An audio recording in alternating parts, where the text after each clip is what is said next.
पैठणमध्ये नगरसेवकाच्या उमेदवाराच्या घरासमोर जादू टोकण्याचा धक्कादायक प्रकार समोर आलाय। ठाकरेंच्या शिवसेनेचे उमेदवार मंगल मगरे यांच्या घरासमोर लिंबू, नारळ, हळद, कुंकू, एक बाहुली, टाचणी, पिना व पुसलेली टोपली आढळून आली आहे। जादू टोकण्याचा संशय या ठिकाणी व्यक्त केला गेलाय। यामुळे पैठण शहरामध्ये चर्चांना उधाण आलंय। पैठण नगर परिषदेच्या वॉर्ड क्रमांक 3 मधील उमेदवार मंगल कल्याण मगरे या शिवसेना उद्धव बाळासाहेब ठाकरेंच्या पक्षाकडून निवडणुकीच्या रिंगणामध्ये 20 डिसेंबर रोजी मतदान प्रक्रिया पार पडणार आहे। मात्र त्यापूर्वीच त्यांच्या घरासमोर जादूटोणा केल्याचा धक्कादायक प्रकार समोर आलाय।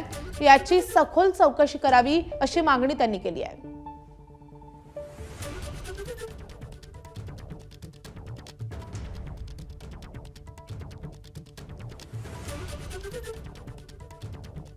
तर आज या निवडणुकांच्या प्रचाराचा शेवटचा दिवस आहे आणि परवा मतदान होणार आहे आणि तत्पूर्वी हा जादू टोकण्याचा गंभीर प्रकार समोर आलाय। या संदर्भात अधिक अपडेट देण्यासाठी आपले प्रतिनिधी कृष्णा केंडे आपल्या सोबत आहेत। कृष्णा, हा सगळा धक्कादायक प्रकार नेमका केलाय कोणी, या संदर्भात काही माहिती कळते का? नाही, हा सगळा प्रकार कोणी केला या संदर्भात अधिकची माहिती मिळू शकलेली नाही। मात्र छत्रपती संभाजीनगरच्या पैठण मधील एक ही घटना समोर आलेली आहे। मंगल कल्याण मगरे यांच्या घरासमोर लिंबू, नारळ, हळद, कुंकू आणि एक बाहुली त्याला टोचन मारलेले आहे। त्याचबरोबर फोटो देखील आपल्याला पाहायला मिळतात आणि हा प्रकार आहे तो निवडणुकीच्या अनुषंगाने केला असं उमेदवाराचं मत आहे। त्याचं कारण असं आहे की पैठणमधील जी नगरपालिकेची निवडणूक आहे त्यातल्या काही प्रभागाची उद्या 20 तारखेला मतदान होणार आहे आणि त्याआधीच हा सगळा प्रकार केल्याचं समोर आलंय।